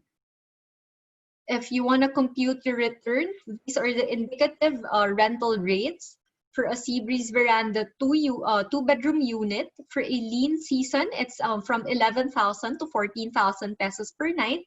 And then for peak season, it's from 12,000 to 15,000 pesos per night. Aside from Envia Cove, we also have another project that's located in Metro Manila because we recognize that a lot of investors still, a lot of retirees still want to stay in the metro. So Amaya Steps Alabang is located in Las Piñas City. It's along Alabang Zapote Road, which is the main road that connects to the expressway. It's 1 kilometer away from Madrigal Business Park, which is a business district, and 1 kilometer away from South Mall. There are transportation stations like shuttles, cabs, buses, and jeepneys located right outside Amaya Steps Alabang. Aside from that, it's also close to other malls like Alabang Town Center, which is the very popular mall in the area, Festival Mall, and also close to schools and hospitals like Alabang Medical Center and Asian Hospital. These are the amenities that you will find in Amaya Steps Alabang. Now, if you ask me about the unit types, there are 3 units that you can choose from. A studio unit is 24 square meters. Its price range is 3.2 million to, I think it's around 3.2 million. And the monthly amortization is just 1,000 Hong Kong dollars for 23 months. A deluxe unit is 32 square meters, and the price range is 4.5 to 4.9 million pesos. And the monthly amortization for 23 months is 1,500 Hong Kong dollars. A premier unit, the biggest unit type, is 42 square meters, and the price range is from 5.7 to 5.9 million pesos, with a monthly amortization of 2,000 pesos or for 23 months. So the top 5 reasons to invest in Amaya Steps Alabang. First, it's a branded investment. It's still, Ayala Land has made it possible to afford a quality piece of property from an Ayala Land development. If you ask me about the location, it's superior because it's located along Alabang Zapote Road and close to malls, business centers, even schools and hospitals. The amenities are first rate. There's going to be a linear garden, swimming pool, and courtyard. There will also be spacious units So the unit type that we mentioned earlier can actually be converted to a 1-bedroom or 2-bedroom unit depending on your needs. Lastly, it's a good potential in terms of investment. So monthly yield, and this is based on our historical data of those who are already leasing out their units. A studio unit could be rented out for 20,000 pesos, while a deluxe and premier unit could be rented out from 25 to 30,000 pesos. So if you look at the potential ROI, it ranges from 6% to 7.5%. Now, if these two projects are not really what you have in mind, Ayala Land has other projects accredited with the PRA. So aside from Anvaya Cove, we also have Arbor Lanes in Arca South, the former Food Terminal Inc., where there will be a subway station. There's also a project in C5, along C5. It's called Parklinks North Tower. Then in Davao, we also have the residences at Azuela Cove. Amaya also has other projects across the metro. So there's Avenida, Shaw, Alabang, Bikutan, Altaraza, Sukat, and one up down south in Laguna, Amaya Steps, Nuvali. We know that there are a lot of projects, and we discussed a lot today. But if you want to ask more in detail, you could get in touch, or you could visit our office. We have an office in Worldwide Plaza. It's located at the 2nd floor, and you can get in touch with our country manager, Tesha Bangkod. She'll show herself again in a while, and also our sales and marketing manager, Richardson. They're both based in Hong Kong, ready to assist you. So thank you very much for joining us this Saturday afternoon. And I think we're opening the floor for some questions. Tesha? Yes, hi. Pauline, thank you so much for talking about the Philippine Property Outlook, the Ayala Land accredited projects with PRA, and how Ayala Land can bridge your real estate investment to the securing a retirement visa.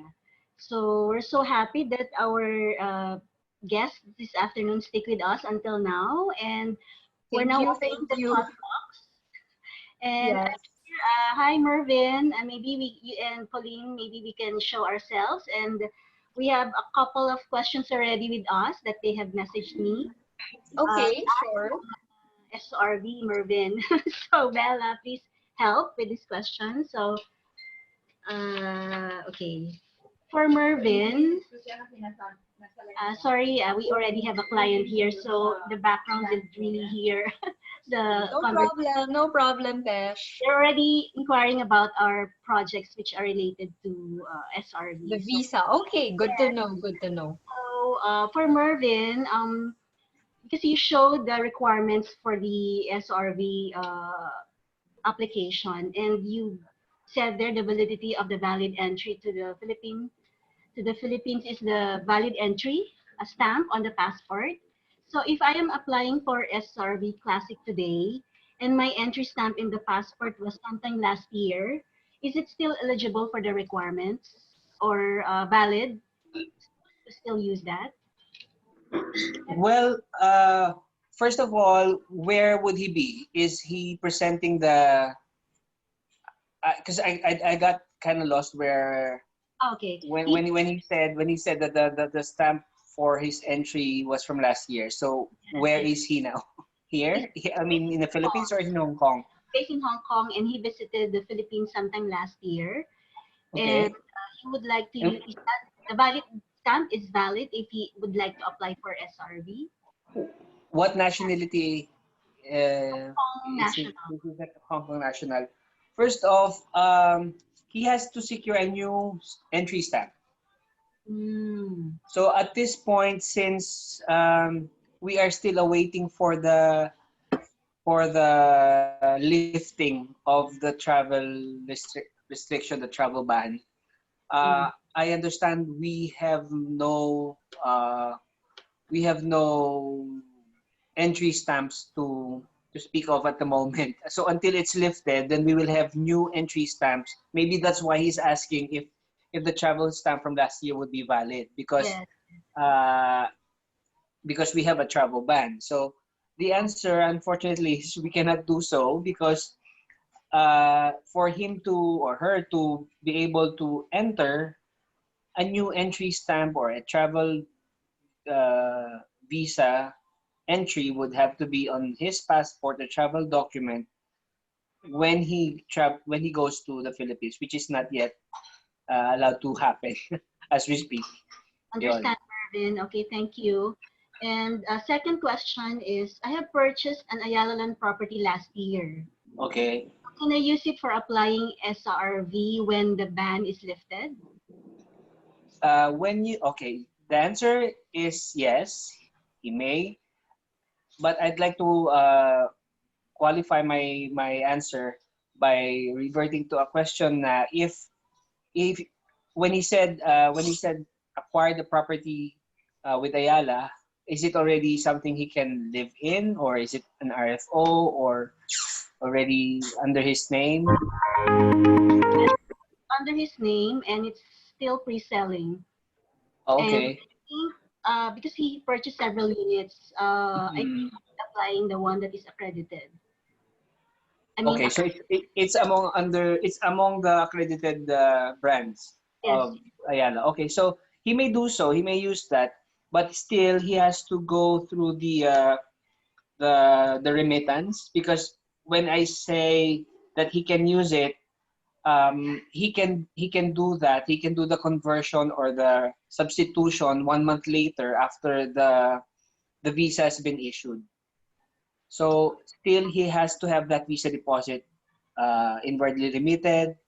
He has to have the visa first, and then there's a curing period of the visa deposit in the bank, and then that's the period that he has to wait until it's allowed for him to do the conversion. So he frees the visa deposit, and then he substitute the property under his name so that it will be the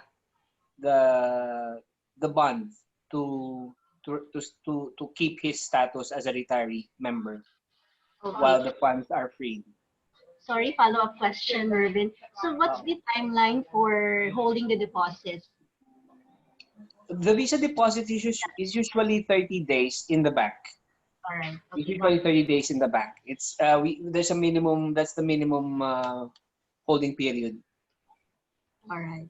Thanks, Mervin. So, All right. question for Pauline.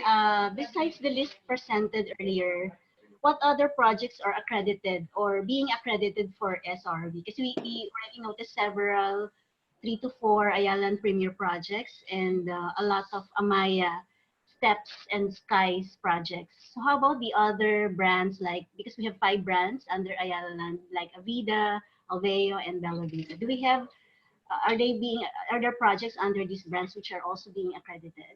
So we're currently processing a couple of projects for Alveo. We cannot share them yet because we're not certain that we will get approval. Hopefully we will get approval from the PRA. But from what I know, we have a couple of projects with Alveo. And we'll share it with the team maybe in our Facebook page. We can share it once we have more projects accredited with the PRA. All right, thanks, Pauline. Another is that was just also messaged to me. If I buy an accredited Ayala land property, for example, today, can I Okay. ask help from Ayala Land Hong Kong office for my SRV application? Okay. So the Ayala Land Office is not an accredited marketing partner of the PRA. Unfortunately, we are not qualified to give advice and in terms of documentation, perhaps if the PRA will be requiring some documents related to the purchase of their property, that's the assistance that will be extending. But in terms of the other documents being required by the PRA in relation to their visa application, then we'll be endorsing them to the department, to the appropriate team. I think it's Mervin's team, right? Mervin, that Yeah, that evaluates the application. All right. that's Thank right. Thank you, Pauline, for the clarification. So we can ask we can help them collate the documents required as dictated in the requirements presented a while ago by Murphy. In relation to the real estate purchase, but anything other than that, we really cannot assist them. Yes, because the question is, he's buying an accredited Ayala property, then it should be that one before the requirements, right? Yes. And there's a point person in charge in Mervin's team from the PRA that can help the client proceed to that application. All right. Okay, so let me check again the chat box. So our guests, you may pose several questions. I think we still have time, Pauline and Mervin, no? For one last. Yeah, of course. And nothing. yes. And also, because most of our guests have not seen the PPP video, latest PPP know-how. I think they're very interested to, since we still have time and while waiting for their other questions, maybe we can show them as well. Okay, let me. Thank you. Can you see the video? Yes. Can we see it? Okay, there. Let me play it. Amplified growth, inclusive economy, sustainable business environment.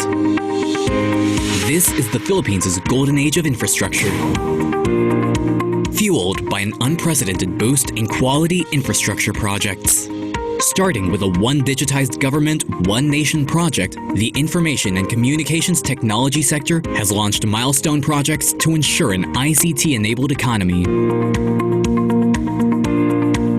In aviation, 2 new international airports have been completed, one under rehabilitation and another one up for construction. The Bohol Panglao International Airport, the Philippines' first eco-airport, can accommodate up to 2 million passengers annually. In Luzon, the Bicol International Airport is on its way to completion, while the new Clark International Airport passenger terminal is now 67% complete. In the Visayas, the Mactan Cebu International Airport, dubbed as the world's friendliest resort airport, opened its world-class passenger terminal building for international flights. In the pipeline is another major airport, the New Manila International Airport. NAIA, one of the most improved airports in the world, is being upgraded. More modern airports mean travel and tourism opportunities. From 2016 to 2019, 83 billion pesos were allocated for roads leading to tourism destinations. Roads to open trade corridors and industries are given funds worth 18.37 billion pesos. On the countryside, the Agri-Infrastructure Program cultivates the Philippines' agriculture industry with 21.39 billion pesos allocation. As of the end of May 2019, 1,096 kilometers of farm-to-market roads were already completed. Major expressways and highways will be extended thanks to a $15 billion investment under the Philippine High Standard Highway Network Program. Travel time will be cut tremendously, which will help speed up regional development and competitiveness. Metro Manila's streets are also being decongested, especially with the Metro Manila Skyway Stage 3 along the country's major and historic road, EDSA. Connector roads to North Luzon will also be linked to EDSA. Down south, the Mindanao Road Development Network Program is improving logistics through the construction, rehabilitation, and improvement of about 2,847 kilometers of roads. Interconnectivity and accessibility is a challenge for the 7,100 islands of the Philippines. That's why a series of bridges linking island provinces is being fast-tracked through the Inter-Island Linkage Mega Bridge program. The Panguil Bay Bridge, envisioned to be the longest in the country, along with the Panay-Guimaras Negros Link Bridge and the Panglao-Tagbilaran City Offshore Connector Bridge, are the key focus of the program in the provincial areas. In Metro Manila, 12 new bridges will be constructed. To date, a total of 2,709 bridges across the country are already completed and more will be built. Railways will soon form a vein of growth in the Philippines. 6 major railway projects are ongoing, while 6 more are up for construction. For decades, the Philippines has functioned on a total of 77 kilometers of operational railways. The government envisions to expand the country's rail network to 1,900 kilometers to benefit around 4.5 million passengers daily. The 36-kilometer Metro Manila subway, running from north of Manila to NAIA Terminal 3, which broke ground last February, will cut travel time to just 25 minutes. The Metro Rail Transit Line 7 will move about 800,000 passengers once fully operational by 2021. Other railway linkages include the LRT Line 1 Cavite Extension Project, the LRT 2 East Extension in Masinag, and the North-South Commuter Railway Project, a 147-kilometer railway through Clark, Pampanga, Metro Manila, Calamba, Laguna. In Mindanao, Phase 1 of the Mindanao Railway Project is a 102-kilometer line from Davao del Norte to Davao del Sur. Maritime commerce is steered forward with a total of 159 port projects in 92 commercial ports developed. 41 new social and tourism port projects have already been completed, with 73 more still ongoing. Not to be overlooked is the country's educational infrastructure. A total of 71,803 classrooms have been built nationwide under the Basic Education Facilities Fund Program, benefiting 3.2 million young Filipinos. 67,608 more are being constructed. In disaster management, evacuation centers are assembled to be resilient, gender-sensitive, and compliant. Flood management projects are continually being pursued. These and more are just some of the highlights of the Duterte administration's infrastructure projects under the Build, Build, Build program. You can see that much has been done, but much still needs to be accomplished.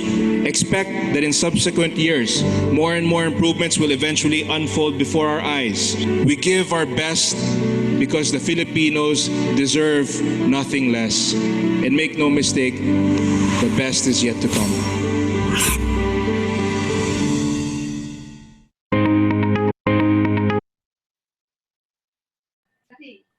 All right, thank you for that very good presentation on the program of the government and Build, Build, Build. Now, while we are having the video, I have more questions.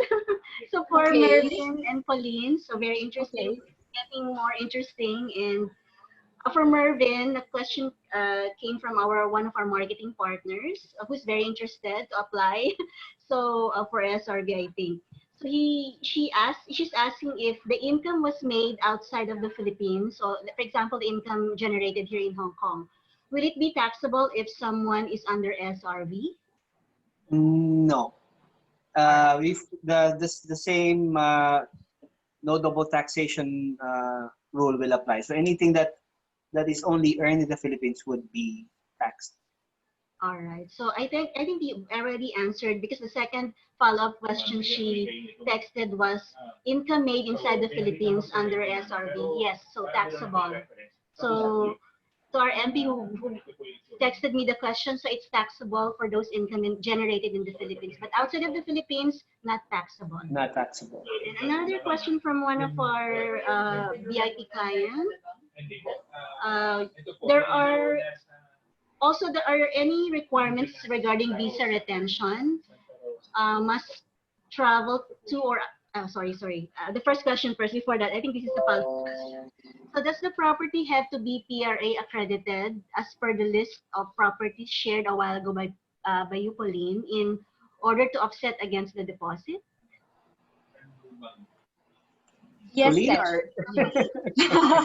yes, it has to be accredited. So only the list that we shared so far are accredited with the PRA.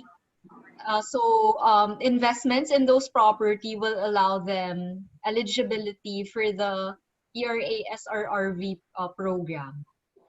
All right. So if, for example, because he bought several units, so what if one of those units are not accredited? Can he request from the list? Of course, we cannot disclose right now, but if it's to be applied for accreditation, is it possible then to apply once it's approved? So correct me, Mervin, but my understanding is for as long as a project becomes accredited, even if the purchase was made prior to the accreditation, then it's okay. Correct. Actually, we only while okay. Let me just expound a little bit on the accreditation concern. Um, while we are in currently reviewing the accreditation guides and rules ng PRA, only projects that are not yet RFOs, pre-selling projects, are required to be accredited by PRA before they can be the conversion option for their visa deposits. So meaning to say, should there be any properties that a SRRV holder would be eyeing for and it's not accredited, as long as it is going to be transferable to his name because it's ready for occupancy, he may do so. But for those with pre-selling conditions, under pre-selling conditions, before they can convert, it has to have the seal of accreditation of the PRA. So the question that you posted was whether it has to be accredited first, or it can be purchased before it can be purchased before it gets accredited.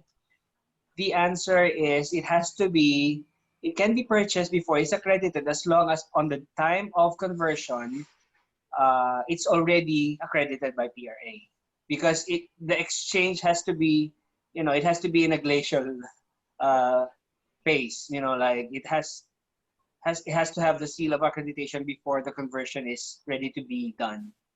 So if that answers the question. Yes, yes. But there's a follow-up question on that as well. So, uh, the property is already at RFO stage, but it's not yet accredited under PRA. Can he still proceed using that RFO unit? Okay. Under the not yet revised accreditation guidelines of PRA, and we are getting to revise it, it's still allowed to have we still allow foreign retirees or retiree members or SRV holders, however you call them, to have conversions of visa deposits to RFO properties even without the seal of accreditation at this point. Okay.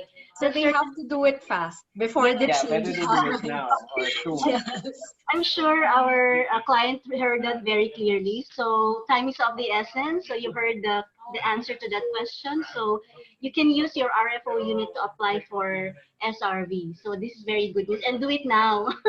So the follow-up question is here. Must I travel to or reside in the Philippines for a period of time each year in order to keep the SRV visa? Actually, no. The feature of the visa which allows them to come in and out and have a multiple entry answers that. Actually, again, pre-COVID times. Okay, so but to answer that directly, the SRV does not require any certain or particular length of time or period that he has to stay or accomplish or maintain in the Philippines in terms of counting its days of residence in the Philippines to be able to qualify, or while you're in the visa. No. So basically, when you get the SRV today and you need to be somewhere else in the world tomorrow or next week, you may do so. It does not require any period of stay. Wow, this is certainly a very good matrix for them, because here in Hong Kong, there's a requirement in order to keep the visa. Yeah. You have to be, if for example you traveled outside of Hong Kong, and when you go, you have to come back after every 3 years to retain. Correct. That's the essence of having a PR, right, Tesh? I think it's the essence of having a PR in Hong Kong. You're required to stay there for a while. pretty much how a green card works in the US. But PRA SRV visa does not. So Does not. again, very clear answer. Thank you, Mervin. I'm sure our client is very happy to hear that. I think there are several. We just can we maybe time flies so fast. It's already 3:44. So maybe if there are no other questions from our guests, this is your last chance to text me or put in the chat box. But if none, I think we had a very good run on the introduction and explaining the SRV program to our guests this afternoon from Mervin and also from Pauline.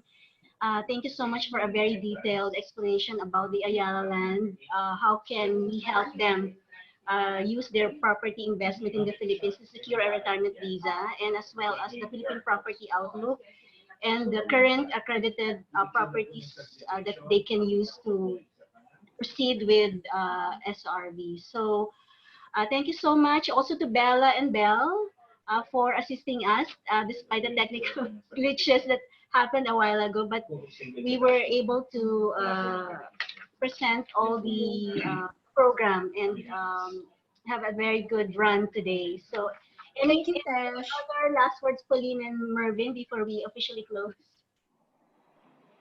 Thank you, Lady first. Mervin. Yeah. We thank each other. Thank you. So we're looking forward to this stronger partnership between the PRA and Ayala Land Hong Kong team, and hopefully Tesha will be getting in touch with you, Bella and Mervin, for any endorsement of our clients who want to avail the PRA SRRV program. Certainly, we will do that, Mervin. So I hope, Yeah, just like you said a while ago, Mervin, nandyan ka yes. lang lagi, yung team mo. Oo naman. Actually, the feeling is mutual. Let's have more of these, and let's look forward. All look forward to when we can physically do the presentations and be there and here when circumstances allow us already. Okay. Thank you, Mervin. Thank you, Bella. Thank you. Thank you You're also, Tasha, and to welcome. our guests. Enjoy your weekend. Thank you to all the participants. Yes, we will just inform our guests because some of our guests were not able to catch up and they're looking forward for a second run. I hope we can Okay. No problem. sometime in September, if not this August. Because I think one of our clients is very interested because a while ago, Pauline, you mentioned about Park Links in part of the accredited a PRA list. So he's really very interested, but unfortunately he was not able to make it this afternoon. So we're looking forward for the next second run. Bella, Belle, Mervin, thank you so much, Pauline, for doing this initially with PRA, with all the coordination and logistics. So happy weekend, everyone. Happy weekend. Take care. Take care. All right. Bye. Bye, guys. Safe, everybody. Thank you, Bella. Thank you, Tesh. Thank you, Bye-bye. Thank Pauline. you, sir. Bye. Thank you po. Bye-bye.